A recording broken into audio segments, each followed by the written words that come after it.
I'm going to give people a wave, actually, to know that we are here.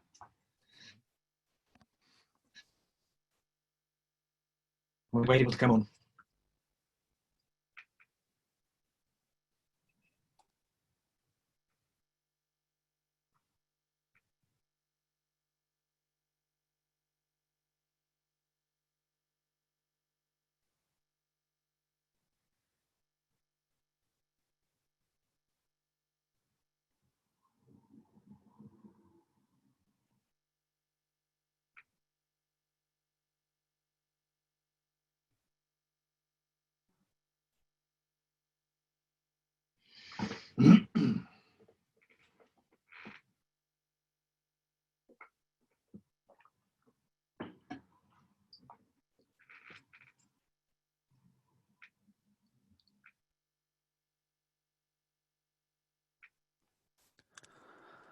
Okay, so we're going to kick things off. So good afternoon or good morning, everyone, depending on where you are. My name's Cormac Cronin Martin. I'm the director of the Move series. Great to have you all along today for what promises to be a very exciting conversation on the future of mobility and how mobility giants are weathering the storm. Great lineup for today, and also a great moderator. So don't want to hold things up too much, but did just want to highlight our upcoming webinars this month. On the 17th of June, we're going to have a great conversation on alternative fuels, which will encompass hydrogen fuel cells versus electric batteries. And then a week later, on June 24th, we'll be looking at autonomous vehicles, the big update there. So you can find all of the details online on our website for that. We'll also send an email following this webinar with details on how to register. Yes, so they'll both be at the same time and on the same day, just a week apart. Great. So without any further ado, I'd like to hand you over to Carlton Reid, who will take it from here. Carlton. Marc, thank you very much. And hi there, everybody. And thank you for popping along today. And this is the Move webinar, which is the future of mobility, how mobility giants are weathering the storm. As Cormac said, I'm Carlton Reid, and I'm a senior transport contributor on Forbes.com. In a moment, I'll introduce our guests, but first, you're welcome to submit your questions in the chat section, and I'll be picking some of those towards the end of the session. And the questions I've already got for our panel mostly come from you. So when you registered, you were asked if you wanted to supply a question, and I've taken some of them. I can't take all of them, I'm afraid, but I've got a few of them, and I've smushed them together and put them into my phraseology, and I'll be asking them as we go along. But first of all, let me actually introduce who we've got here today. And we are going to go, if you look at the social media slide that was out there, we're going to go left to right on that social media slide. So we are going to go to Nicolas Bruns first. And Nicolas, you are you're the CEO of BlaBlaCar, and you are at home in Paris. Is that right? That's right. So few words maybe on BlaBlaCar, and I'll try to be short. So we started as a carpooling platform, long distance carpooling, based on a pretty simple concept, which is essentially the fact that drivers can share their car with passengers going the same way. So simple proposal, you go on the app, you propose your empty seats as you travel around, and passengers can book those seats very much like they would book a bus ticket or a train ticket. So we started that, interestingly, a bit more than 10 years ago. And back then, I would say it was a very non-consensual idea. Like, people thought it was a bit crazy that it was hitchhiking online. And I would say over time, through technology and iPhone and geolocation, but also through having built trust in communities and having been able to create like a very strong user profile, we managed to connect people. And today we've grown to a community of about 90 million members in 22 countries. And the service has evolved into now more of a multimodal platform where our passengers can obviously do carpooling, which is the heart of BlaBlaCar, but we also started to aggregate buses. We're looking into aggregating train. So it's evolving into a broader mobility play and a broader multimodal, intermodal platform. Thank you. And I do like your Kinks poster in the background, by the way. So I think the only person on the panel who's actually got a background that we can have a look at. We can look at his. So if we now go to Marc, who's just got a curtain in his background. So Marc Berg of the FreeNow Group, and you are in Hamburg. Is that right? Yes, exactly. I'm sitting in Hamburg. I'm actually sitting in my bedroom. That's why I have the curtain, because my sun is shining in the apartment, and then you see nothing but a black face if I sit in front of a window. That's why the reason I moved here. Yes, my name is Marc, and I'm CEO of the FreeNow Group.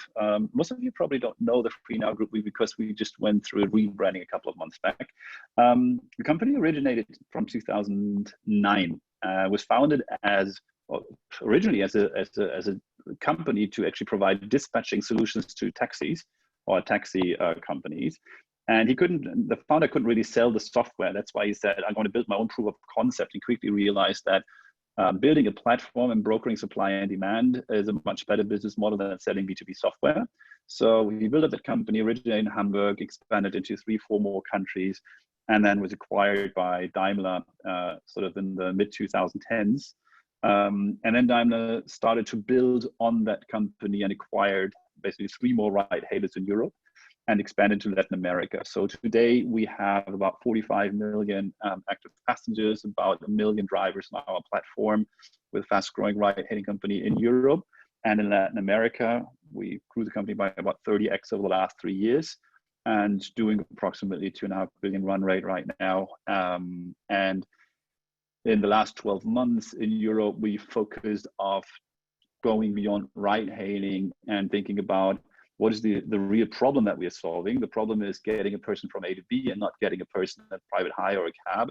So we expanded into multimodality, offering micro-mobility on our platform, and also e-bikes and other services. So we integrate other people's services, but also our own proprietary services onto our platform. Yeah, so much from my side so far. I've been with the company since 2018. I'm super excited to be part of this panel. Thank you. And then we're going to throw ourselves all the way across to sunny San Francisco to speak to Sam Zaid of Getaround. And I am assuming it is a beautiful day there. Is that right, Sam? Yeah, it looks like blue skies. So thanks, Carlton. Yeah, but you know, with San Francisco, you can never tell what the weather's going to be like. So, you know, some days you expect it to be nice weather, and you get a sorry surprise. But anyway, I am Sam Zaid, one of the founders, CEO at Getaround. And Getaround is a company we founded and launched in 2011, really to solve a very simple problem that we call car overpopulation. And it's the fact that we own too many cars and we use them, you know, less than 5% of the time. And so what we created with Getaround is a worldwide connected car sharing marketplace that really enables people to rent those cars to other people. One of the things we do that's very unique is we equip every car with our own proprietary connected car technology. And what this enables is really a digital first, so an all digital contactless sharing experience inside of the Getaround app, which really just allows you to, you know, you can download our app, sign up, book a car, locate it, unlock from the phone, and off you go. It's a really simple idea, which is just create a marketplace to take advantage of the fact that we have almost 2 billion cars that are sitting around every day. Today, you can find Getaround in about 300 cities across the US and Europe. There's about 100,000 shared cars shared by about 6 million people. And I guess if you're looking to rent a car without risking close contact with another person, please give us a try. That's really it. Very excited to be here and look forward to the panel discussion. Back to you, Carlton. Yeah, thank you. And that is absolutely one of the topics we will be touching on, about that contactless future. So I've got 6 prepared questions, as I said, that have come mainly from the people who registered for this webinar, with a little bit of editing here and there. And then I've thrown in one that actually wasn't asked, but I'm going to ask this first. I'm throwing the panel to the wolves here. So this is the dreaded all-male panel we've got here. And anybody who's been sharing this slide on social media, I'm sure will have got this when people have said this is an all-male panel, but it's also all white. So are these two factors, are they reflective of the shared mobility space in general? And if I can ask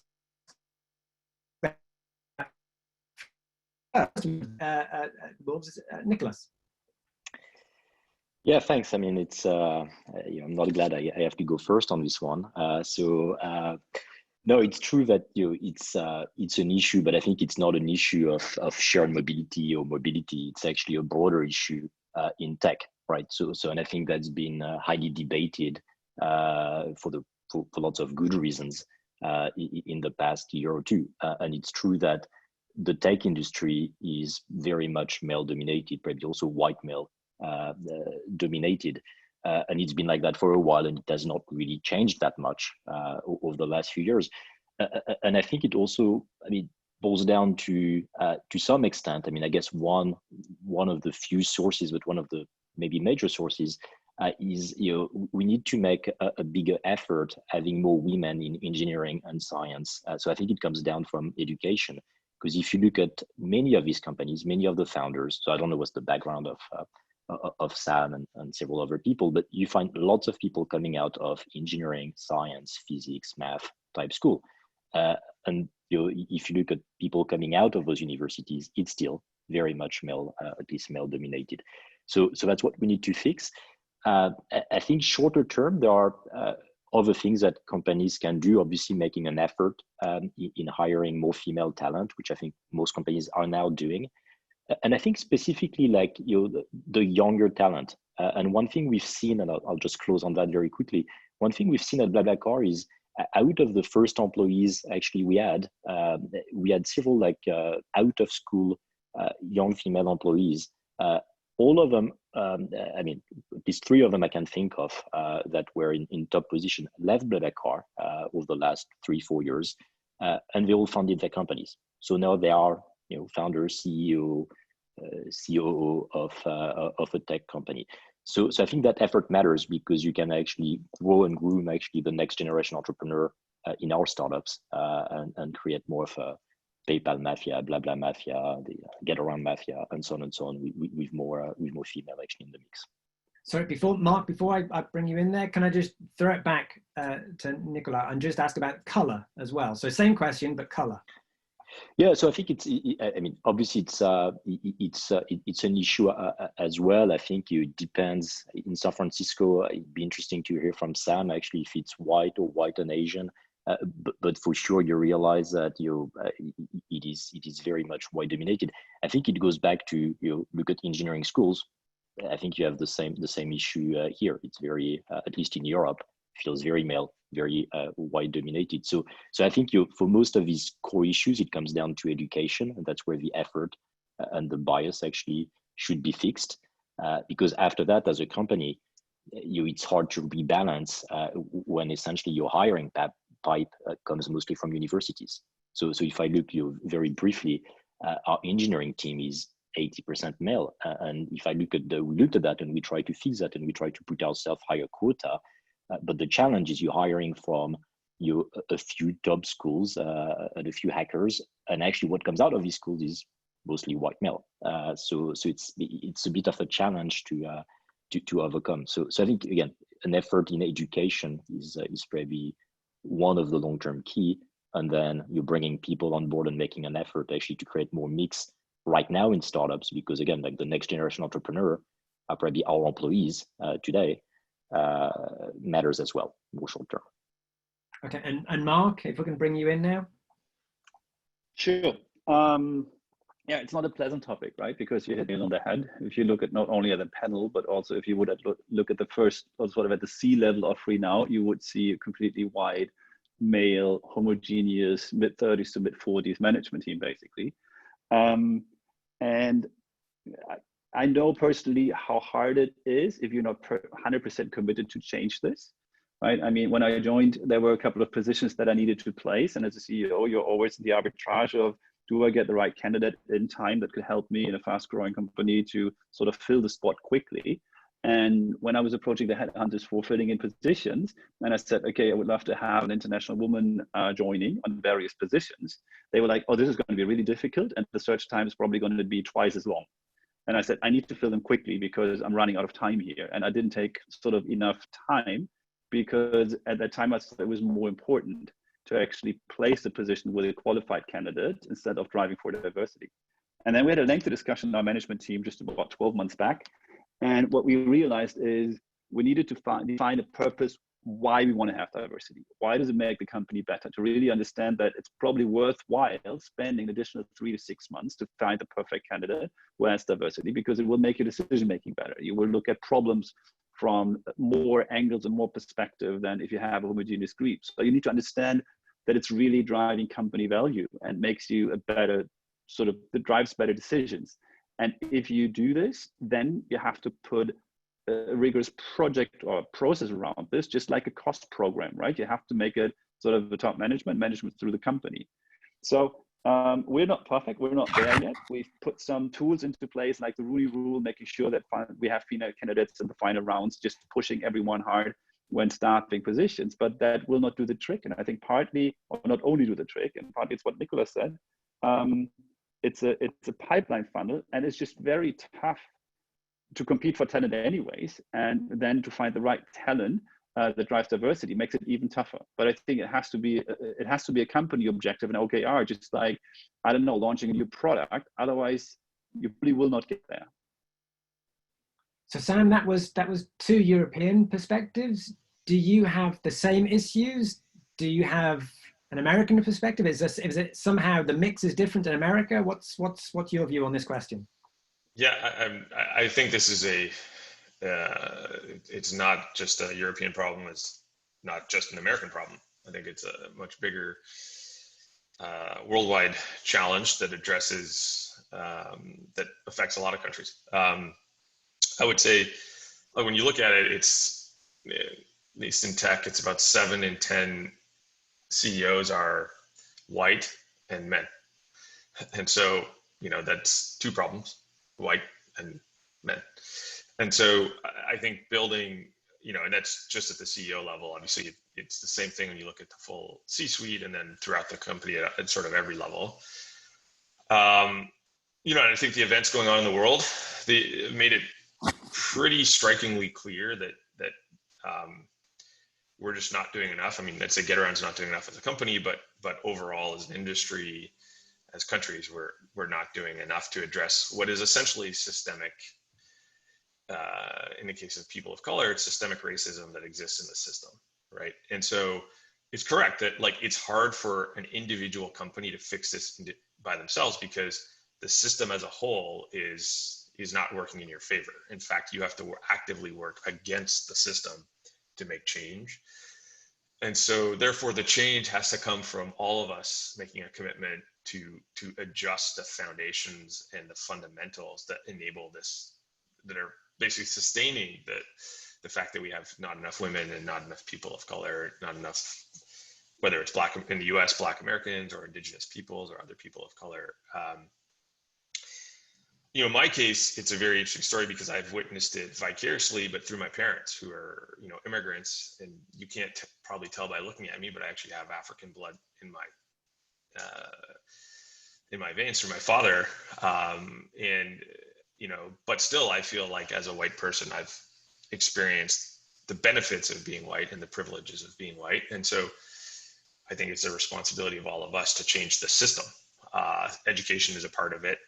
Hiring is a part of it, but it's really like foundational, all aspects of that we need to look at critically. And it's not something that changes overnight either. Our belief is everybody has to take action. At Getaround, we are taking action to improve, but we're only one part of the story, and all of us have to sort of hold hands together and make the change happen. That's our viewpoint on it. It's obviously I think this is a turning point in history, and it's a very obviously topical issue. And from my perspective, it's something that's, critically important. I actually have a female co-founder, Jessica, who's people know very well. And, we intentionally, when we started the company, said, okay, Jessica will be the face of the company because, we want a female to be that person. We want the company to be known as a diverse place that, supports women, and diversity in the workplace. And but still and actually that in many ways was super positive, and we felt it was like, something that was certainly very different when you're talking about 2010, 2011. But still same challenges with hiring female engineers and finding female engineers. And again, all of these things they're generational, right? Like you can't change them overnight. The stuff people went to school for, the things that the system has reinforced will take a long time. And so it's a long-term commitment that's required from every company and from all people who are party to this to change it. That's our view. Okay, thank you. Now, for anybody who's not familiar, or maybe who are familiar with Zoom, you've got two ways of interacting here. So you can talk to each other, anybody who's watching this, on chat. So if you touch chat, it'll open up a pop-up screen, and you can see what people have been saying, either responding to what our panelists are saying, or of course talking amongst themselves. And also you've got a Q&A pop-up window.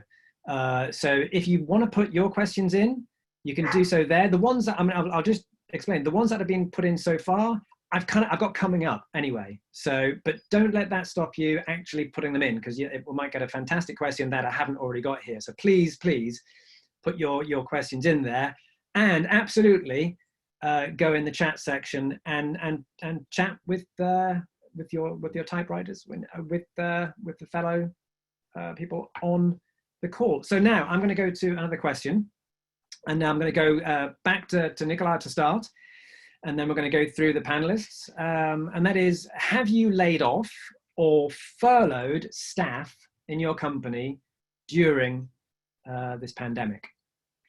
Yeah, so maybe let me start with a bit of context and then answer the question. I mean, clearly what happened was like the typical, what I call the unknown, the thing you don't have in your business plan that no one predicted. And if you asked me 3 months ago, what could stop our business in 22 countries in 3 weeks, it would be hard to find an answer. We found it, right? So COVID-19. So that was pretty dramatic in terms of like, essentially for us, whether it's in Russia, in France, in Brazil, in India, the thing get practically shut down in all these markets. Two things also happened, which enabled us actually not to lay off anyone. So we have not actually let go any staff. The first one was, in a way, a very strong and fast reaction from the French government, European governments in particular, with essentially partial unemployment scheme. So we could put vast portion of staff actually in unemployment sponsored by the state during this crisis, with a pretty high level of coverage, and it was decided and done very quickly at the beginning of the crisis. You have similar measures in Germany. We also have staff in Germany. So to some extent, because we have the HQ and most of the staff in Paris, we benefited from that. And number two, which is probably more fundamental, we are a very asset-light model. Like, we don't own cars. It's all about like essentially sharing cars and sharing seats in cars. So essentially, we don't own those cars. We don't hire those drivers. It's a true C2C marketplace. And the beauty of that is, when there is a spike of demand, it goes up. When demand goes down, it automatically shuts down. So in terms of carpooling, we did not really shut down the network. The network decided to shut down itself. And today we're not really restarting carpooling. Carpooling is restarting itself because people are traveling again. So there is like a bit of an organic side to it, which is very interesting. So that plus the fact we were well funded means essentially you down to, it's interesting actually during this crisis, because you go back to the early days, it's actually down to a startup being cash and talent. And that's what we had. We had to retain the talent and make sure you have the cash. Now, the broader question, I guess, for us, and maybe we'll have time to elaborate on that, is how things are going to rebound and how the cards are going to be reshuffled in the transport industry in the next quarters. Because today, I think we lived like a very radical P&L shock for all these companies in transport. But I think the more interesting question is, I mean, for now, it's obvious that lots of companies went to zero. The more interesting question is, how is it going to come back up? And is that going to favor certain mode of transport, certain companies, certain business model? And I believe we'll see in the next quarters actually massive reshuffling within the lower demand. So I'm expecting the demand to be overall lower, at least for long distance transport, and to recover slowly. But within that lower demand, that's going to reshuffle pretty drastically. And maybe we can expand on that a bit later. We definitely will expand on that. So can I now go to Marc and ask the same question about whether you've laid off any staff or furloughed? What have you done with your staff? Yeah, the business model is very comparable to what Nicolas explained. So it's a platform business. We don't employ drivers. So the staff that we were looking on were our own employees, basically developing the platform, doing the marketing, doing HR, finance, operations.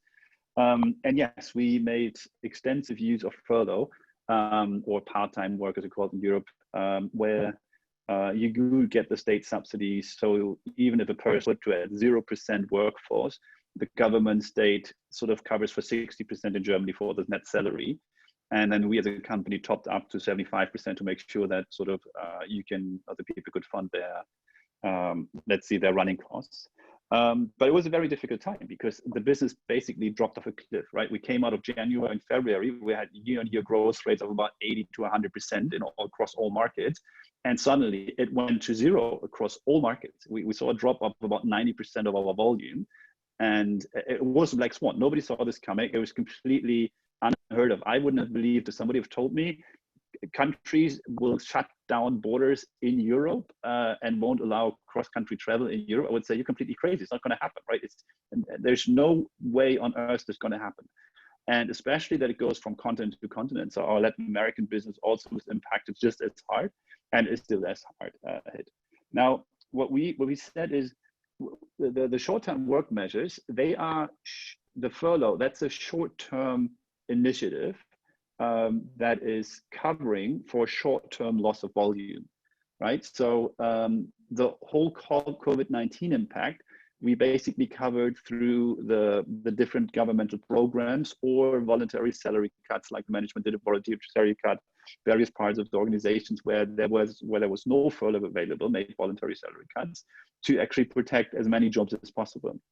However, we did go through a platform consolidation exactly when basically COVID happened. We had prepared it a month ago because we acquired 4 companies in Europe over the last 2 years. We had to consolidate brands, tech stacks, and so on. So that actually time-wise, sort of coincidentally, happened at the same time. So in that restructuring, which is a long-term measure because there's a structural cost that you are sort of taking out of the company because you only support one tech stack going forward. You only support one brand going forward, right? You don't need 3 HR teams, 3 brand teams, and so on. There we had laid off over the last couple of months a big number of people, which was a very, very big change curve that the company went through because the first time in the whole existing company where this happened. And that was tough because it was very hard to communicate the message that we're not doing this because of COVID, but we're doing it because it's strategically the right thing to do. And it was already sort of forecasted to do this. Okay, and Sam, how about you? What are you doing on the, do you call it, you don't call it furlough in America, what do you call it? Yeah, I mean, so I guess first we have both teams and operations in Europe and the US, about 50-50 of the people today.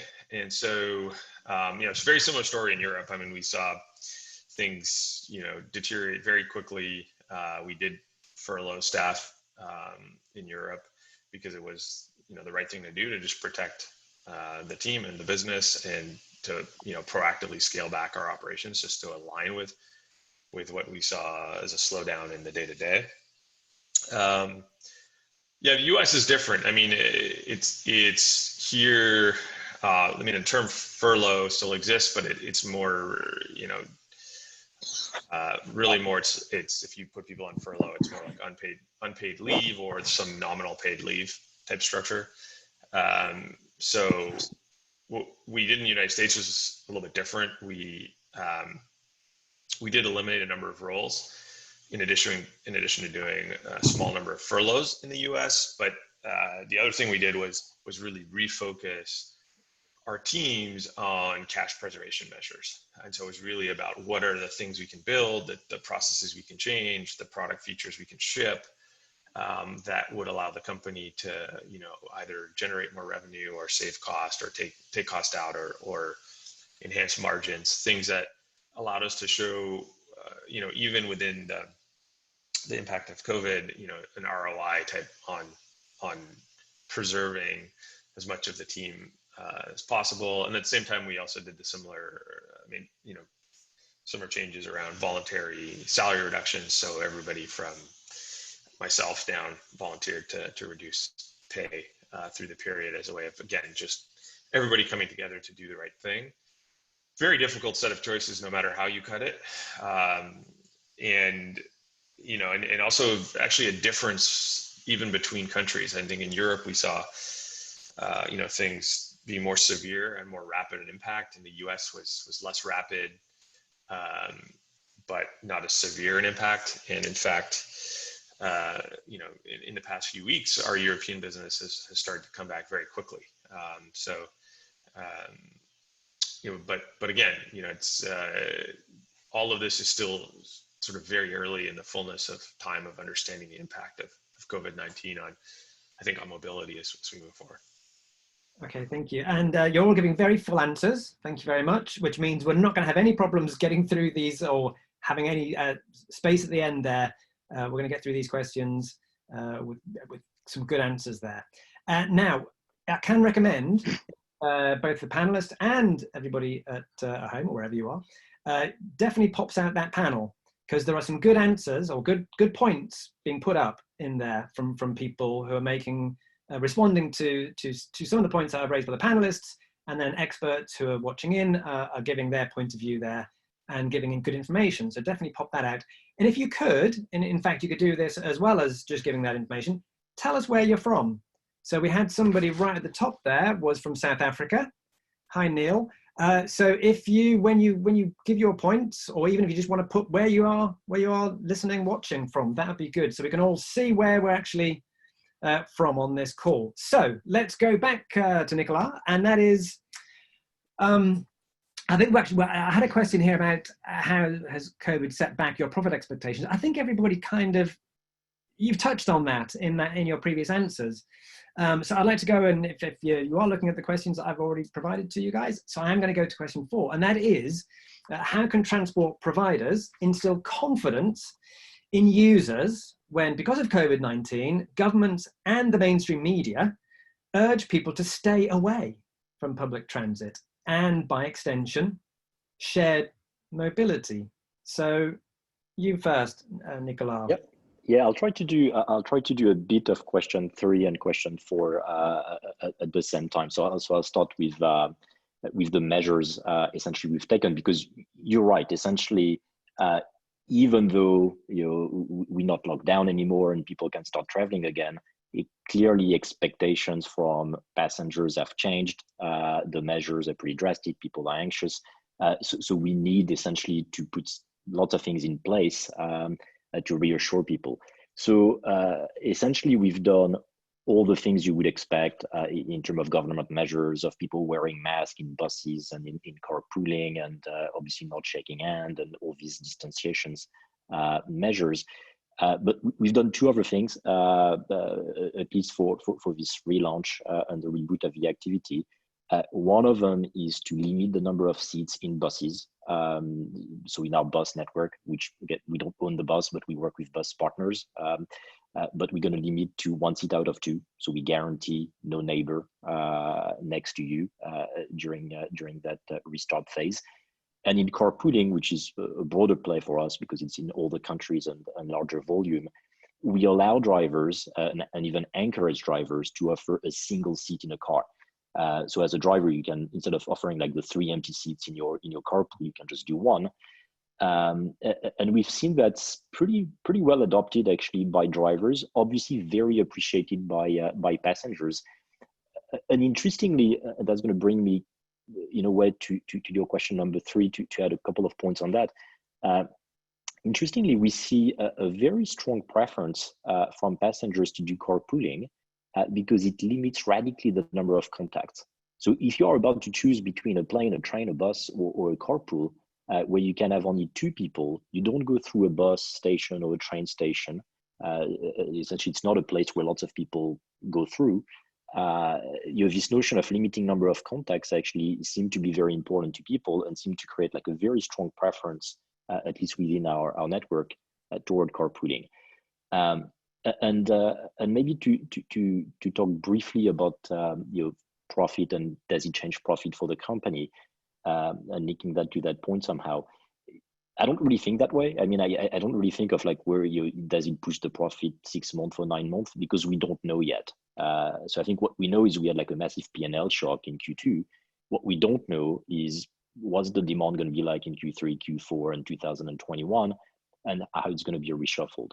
The early signs we see are interesting for us, and that's probably why we remained cautiously bullish, I would say, on carpooling, is that if you think of this world of mid-long distance transport, it becomes very tricky for traditional operators to deploy their network, because essentially you have 2 unknowns.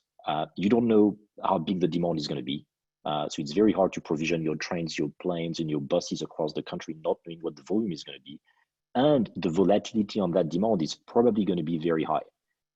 So essentially, any fixed cost business that needs to deploy trains, planes, and buses is going to be most likely very cautious, and the network is going to be probably subscale for quite some time.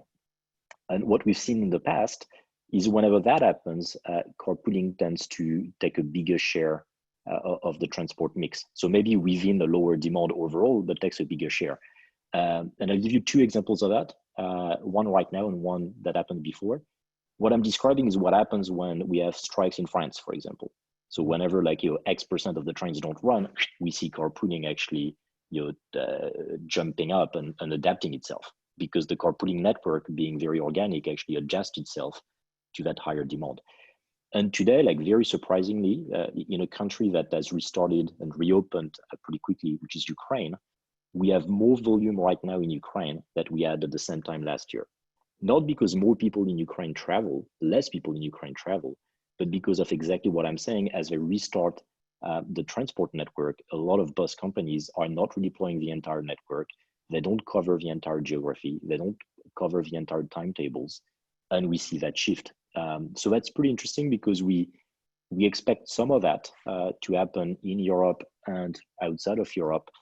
Hard to know by how much, but there could be like a reshuffling of the card toward asset light marketplace distribution type model, which we are. So we'll find out that's how we remain pretty aggressive, kept the staff. Obviously, we've done some reduction in marketing and operationally, but we expect a possible reshuffling of the card actually as we rebound in some of these markets, which again we see already in some of them. Okay, and instilling confidence in users, Marc, where are you standing on that? Yeah, maybe take it step by step. The first things that we did was really focusing on the drivers in our network, making sure that they're safe. So we provided them with a lot of information: what is COVID, how to behave, what are the risks, what they can do, and so on and so forth. We then went to very practical measures and saying, okay, what is the best way to protect a driver and a passenger, both sides actually, when markets slowly open up again, or even when driving around the city during lockdown for health workers and for everyone who's working in the health sector. We installed plastic shields like from black caps in the US in many cars, right? They are flexible plastic shields that actually separate the driver from passenger. We distribute masks, detergent, disinfectants to the drivers to clean the cars, to actually protect themselves and others wearing our masks. But in general, I would agree with what Nicolas said. The question is, what is the alternative? And is the alternative better or worse to either a carpooling or a car sharing, or you go to a bike sharing, or you go to a scooter sharing? And if we look at urban transportation, not Nicolas' point going from intercity transportation, but within a city, I mean, the biggest driver by far, at least in Europe, is like 50 to 60% of urban transportation is subway, buses, and so on. And those are the super crowded places where people, I think, are, at least right now, still pretty much concerned to use those modes of transportation. So yes, there might be also concern going into, I don't know, private hire vehicle, a taxi, a car sharing, or a scooter sharing vehicle. But the likelihood of getting infected there is still much lower than going into public transport. So I think we're probably not hijacking traffic from people. And I think Mei Zheng was putting it into the chat.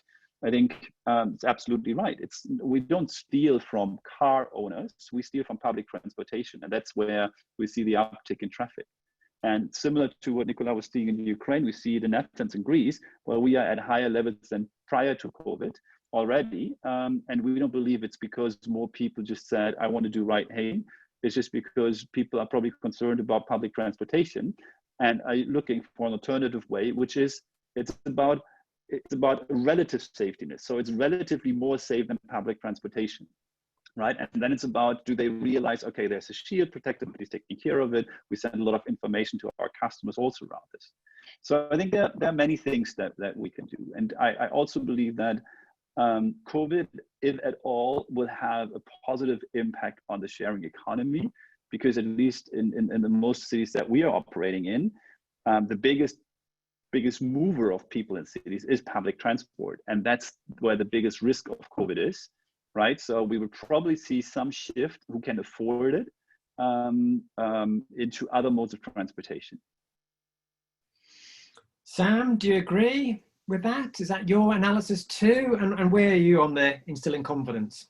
Yeah, so I think great points raised by both Nicolas and Marc, and so I won't echo them. I mean, I agree that the consumer choice today is, how do I limit the number of interactions I have with people and the amount of air that is shared that I breathe effectively.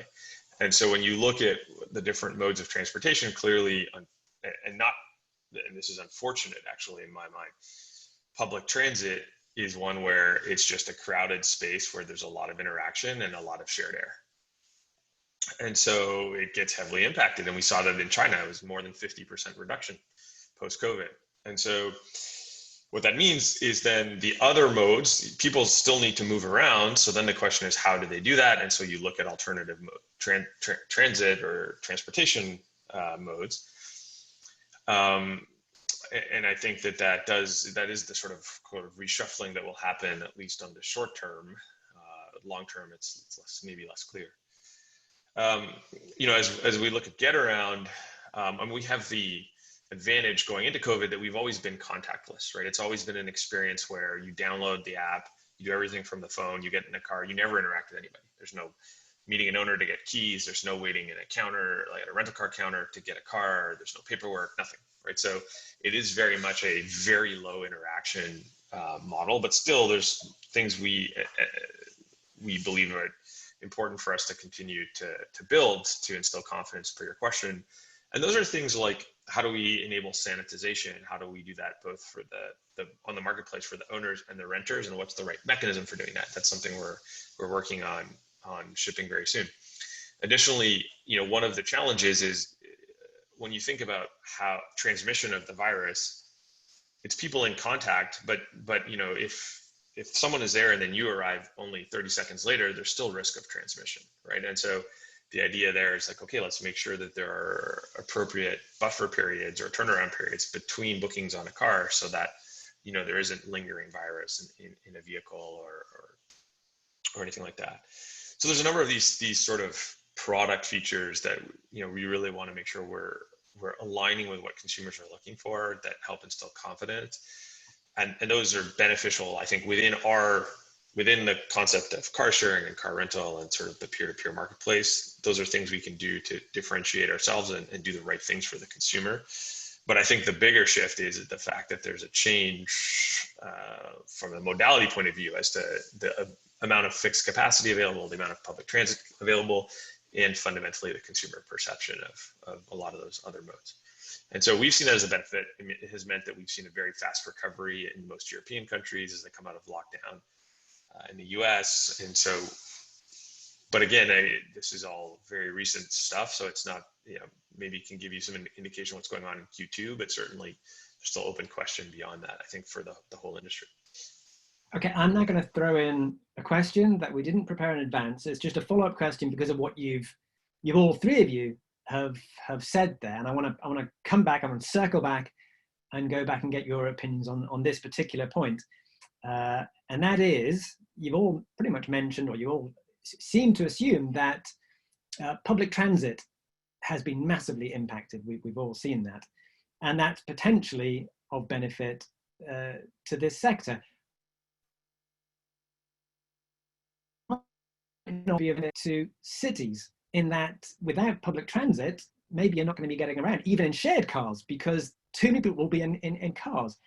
So is it not actually a very, very bad thing for everybody that public transit is so badly impacted? So if I go back to Nicolas first, and we'll go through them. No, I think you're absolutely right, and I almost wanted to take back the mic, so to speak, to go on that point. So I think you have two worlds. I mean, you have and today it turns out we operate both. You have long distance, so what we do with intercity, BlaBlaCar, BlaBlaBus, where I think the overall volume of people taking trains, buses, and carpool, as I said, for the next quarters is probably going to be lower. Within that, I think carpooling is probably going to have like a better card to play, essentially, because less people in a car and easier to reset up the network, as I said. Within cities, and especially within European cities, and especially large cities, I think that's going to be pretty catastrophic, actually, in September, in terms of, if I think of Paris, where we have the HQ, they are very worried about that, because the reality is, if you look at the city of Paris, the sum of FreeNow, Uber, and all the e-scooters and bikes in the city won't absorb the public transport, metro, tram, RER, and all those stuff we have that carries about 10 million people a day almost. That won't do it. And if you start having like even 10% of that taking private cars and traveling alone, you have the biggest traffic jam in history, for the region. That's gonna happen. Let's not kid ourselves. I mean, I think we're not big enough, even though we mobility giants, we're not big enough to absorb the tube of London or the metro of Paris. That's massive capacity. So I think in cities that's going to be a challenge. I mean, to put like a bit of effort in that, actually, we launched recently BlaBlaRide, which are essentially e-scooters with a company called Voi in Sweden. So it's a partnership, which in fact, if I'm not mistaken, I even distributed on the FreeNow app in Germany, I think, and maybe globally. Marc can speak to that. But I think those solutions, e-bikes, e-scooters, will be part of the solution. They would kind of benefit from that and be part of the solution. It's also great to see that at the political level, there is very strong political will, which we see here in France, at least quite a lot, but I think it's global, of building very, very fast cycle lanes everywhere inside the city. And maybe it's more pronounced here in France, promote carpooling. So we were talking recently to the Elisabeth Borne, the Minister of Transport and Environment. Actually, that turns out that's bundled here. And one of the biggest worries is what's going to happen in September and traffic jams and people going back to taking their own car. So they also think of like carpool lanes, promoting carpooling. So in a weird way, it might actually be a good thing for the sharing economy. But let's not kid ourselves. Short term, I would expect Paris and the Paris suburb to be hell in September and October as people come back to work. Thank you. And Marc, same question to you about the importance of public transit. Yeah, it's maybe it came across wrongly. The question was, do we believe that people will shy away from ride-hailing the sharing economy? And we said, sort of, no, that will not be the case in the short term, because people are afraid. But it's not a good thing, right? It's not that somebody says this is good for a city, because it will. I mean, I was in Paris when there was the public transportation strike, right? And we would probably see similar pictures. It was a disaster, right? It takes 3 hours to get from the airport close to the city center. And it's just, I mean, you didn't get anywhere, right? This is nothing where anyone is working in an environment that's a lot of fun or actually is good to do business in. Having said that, maybe I'm naive, but I personally have hopes that we will get to live, or let's say make COVID through a vaccine or any kind of other medication more livable, like any other virus that sort of humanity got control over. Because I think this is a temporary situation. I don't think this will last, hopefully, right, knock on wood, will last for 2 or 3 or 4 years. This is something that we will have to work with for the next 6 to 12 months, maybe. And we are getting better with it. I mean, if I look at the recent data, I do not know them from all the European countries, but from Germany, we get lowest infection rates, even though markets were opening up again, schools are opening up again, restaurants are open up for a month, because people are taking more care. If you think about, would the virus have spread in that way, it had become a big problem if everybody would have worn a facial mask in the subway? Probably not, right? So probably there are ways that we can do that people get slowly again more comfortable. And we shouldn't forget that it's compared to public transportation, at least in the cities where we operate in, our service is significantly more expensive than public transportation, right? Also, bike sharing is more expensive than public transportation on a per ride. Scooter sharing is more expensive. So it's also a matter of affordability for many people to go on alternative modes of transportation. So public transportation will resurface, but for the next, I think, I don't know, 3 to 6 months and maybe 9 months in some other market, it will take time, right? But that will not be a permanent solution, or it will not be a permanent, I don't think it will be a permanent impact. It cannot be, right? The urban systems are not built to deal with everyone being on the streets and not in buses pooled or in subways pooled. Okay, and Sam, you've got BART in San Francisco, so that's the light rail system there. So America generally doesn't have fantastic transit in many cities, but San Francisco does have good transit. So what's your opinion on the importance of transit to this sector as a whole?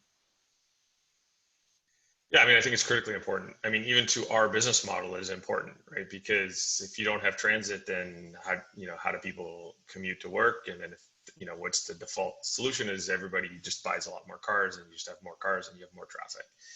And so, I think that the reality is that this shift away from public transit, whether temporary or secular, is a problem. It's not a good thing. It's a tragedy. And in fact, it could be a system failure as far as mobility in cities in the long run actually works. I think that, and so the question, and I've spent time, obviously we have bridges in San Francisco, and when BART's down, just getting across a bridge can take you 2-3 hours. It's not productive time for anybody who's on the bridge, and it can be quite frustrating. And I've also spent time, I've almost missed flights in Paris on my way to Charles de Gaulle because of all the traffic. So I've experienced all of these different traffic patterns. And I think the other reality is that, look, we have never solved commute traffic, right? There is no question that in all the major cities, the level of commuting exceeds the road capacity during commute hours, and we end up with massive amounts of congestion and massive amounts of time wasted and spent just sitting in a car. Or, a lot of people do. Certainly there's the public transit helps, but it's by no means a solved issue today. And COVID is only going to make that, amplify that problem. So, so what does that mean? I guess from our perspective, it also means that, maybe we don't snap back to the world we knew before COVID as quickly as everybody thinks. The best way to stop rush hour traffic is just to reduce the need to commute. And that's exactly what we're doing right now on this call, which is like there's been no commuting to set up this panel. And so, I think that I don't know that it will be at the same level of extreme, but the reshuffling is also even broader than mobility. It's system-wide change. And so, I think the way we think of that is that potentially could be a good thing, because look, there's no world where you can build roads or build subways or build capacity as fast as people can buy cars and put cars on the road. And that's something we've experienced for decades. And so we need a different solution anyway. Okay. So I'll mention a few people who are actually in the Q&A. So one of them is actually from San Francisco, Sam, and that's Gary Fisher, one of the co-founders of mountain biking. And I'll just mention what he said. So he said, space is the issue. how can a car be fair to all? And that, I guess, is a share car just as much as a personally owned car. Wake up, friends, he says. One more thing, and that's Joseph Seal Driver. So we're going to have to end on one of these questions. I'm going to end on Joseph Seal Driver's question, and that is, should cities, I'm going to go to Nicolas with this, and we need to keep this brief. So should cities and policymakers be wary of walled gardens and subscription models? And he gives an example. So example is Uber, who's added Lime and public transport to public transit to their app, or FreeNow adding a boy and Carlton. So, Nicolas, let's go you first. Let's keep this brief. We lost you for a minute, but I think I get the question. I think essentially I'll try to be brief, but it's a long topic. But I think sharing data between different providers is always going to be a challenge. So I think you either have a world where it's going to be imposed by some regulation because some cities are going to decide that to operate within the boundaries of London, New York, or Paris, you have to comply with X, Y, Z. But I think if we expect different players to start sharing data and create this this like data pool, I think it won't happen because that's the crown jewels of these companies. So you always have this catch-22 of like, why would I do that? You're going to benefit from it, and that's what you invested essentially all your effort, brains, and capital into that data. And I think we need to differentiate two worlds, and I'll end on that. What happens in cities probably going to be a lot more regulated. So you see today that whether it's ride hailing or e-scooters or e-bikes in most cities, that's going to be controlled because otherwise it becomes a mess. And I think you have more open space. So when we look at long distance transportation, you have a lot less. I mean, it's a lot more competitive by nature. So for us on the part of the business, which is intercity, you don't have much of that issue or that challenge. I think it's really within the cities that it applies. Okay, so Marc, I think half of that question was actually aimed at you anyway. Yeah. So what's your point of view here? I have a little bit different view.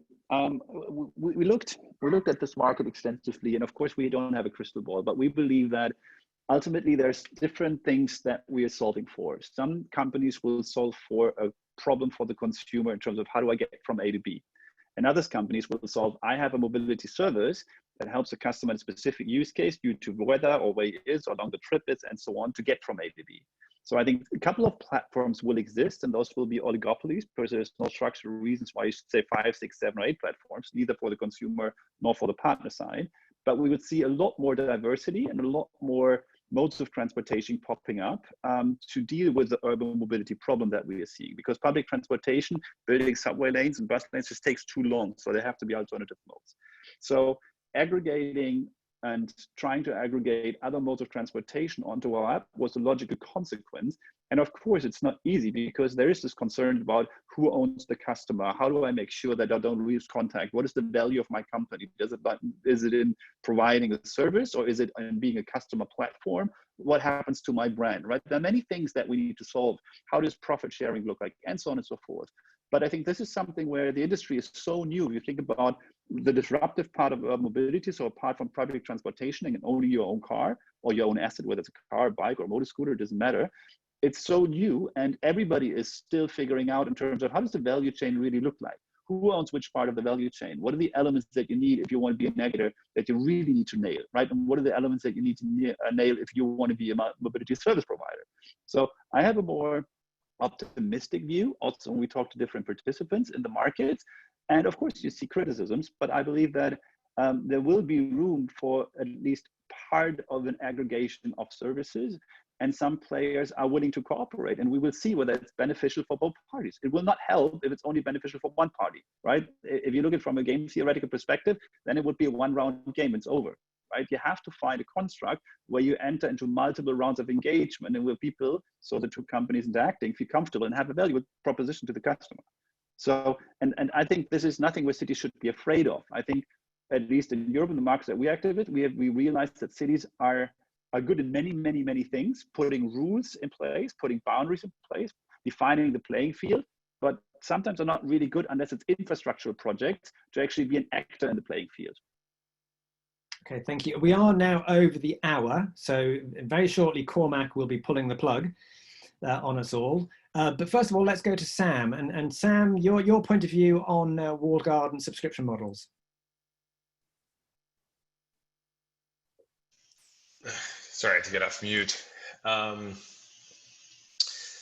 So, look, I mean, I think this is one of there's pros and cons, and this is a push-pull thing, right? On the one hand, we want standards for cooperation between groups because the consumer benefits when there's more aggregation and more interoperability. So that's clear. It's also beneficial. You know, I think we chatted before the conversation about the mobility data specification for sharing data with cities. It's certainly highly beneficial to have a standard by which people can share data with cities, and that data format is common for all cities, so that tools can be built that can be leveraged in more than one specific purpose or one specific location on a platform of a unified data scheme. On the other hand, you know, innovation is slower if you try to create sort of too much of these you know, interconnections and interoperability constraints on the mobility companies. And I think in today's world, especially when things are happening as quickly as they've happened with COVID, and there's new technologies still evolving rapidly, you know, the mobility operators need the ability to continue to innovate, to move quickly. We need that freedom to operate in a reasonably constrained or unconstrained manner on the innovation side. And so, you know, there's a balance there is the answer. I don't know that the pricing of whether it's subscription or per transaction or a combination of the two is really related to it at all, in my opinion. I do think that there's an element of common data that can be helpful to urban planners and to cities as they're thinking about how they can partake in the evolution of mobility. But at the same time, I also truly believe that innovation is critical in the space, especially now, as we just talked about, you know, potentially system level failures with respect to commuting and transportation in cities. And if that's too restrained, then I don't know what the answer is. So that's how, you know, I think we would think about it, is that it's, you know, on this matter in particular, you have to find the right balance of sharing while not restricting. Okay. We have gone over the hour, folks, and Cormac will want to get us off. Now, the question and answers there, some of the questions were asked in the session. Some we haven't got to, unfortunately, because we just didn't have enough time. But maybe I can ask the panelists if you kind of stay on the line a bit, and if there's any questions there in the Q&A that you think you can answer, that you think are specific to your company, perhaps, then please answer those questions. So we have had people from all over the world. We've had people from Brazil, from Germany, from San Francisco, America. We've had Italy. What else haven't I said? We had London, of course. Lots of people from all over the world have been very kindly being patched into this Zoom seminar, which has been the future of mobility, how mobility giants are weathering the storm. So I'd now like to thank the panelists, and that's Nicolas Bruns of BlaBlaCar, Marc Berg of the FreeNow Group, and Sam Zaid of Getaround in San Francisco. Thank you very much, guys. And Cormac, I'm assuming you're going to be closing us up and giving a final advert. Is that right? Yes, indeed. Thanks very much, Carlton, and thanks everyone. Did just want to mention our upcoming webinars that you'll be able to see all of those online at our website. You will be receiving a thank you email as well for attending. So do follow those links to register, and we'll hopefully see you there.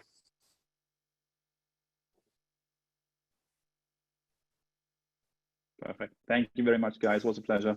Thank you. Thank you very much. Very much enjoyed it. Thanks for all your thoughts. Cool. And thanks guys. Bye. for questions. Absolutely.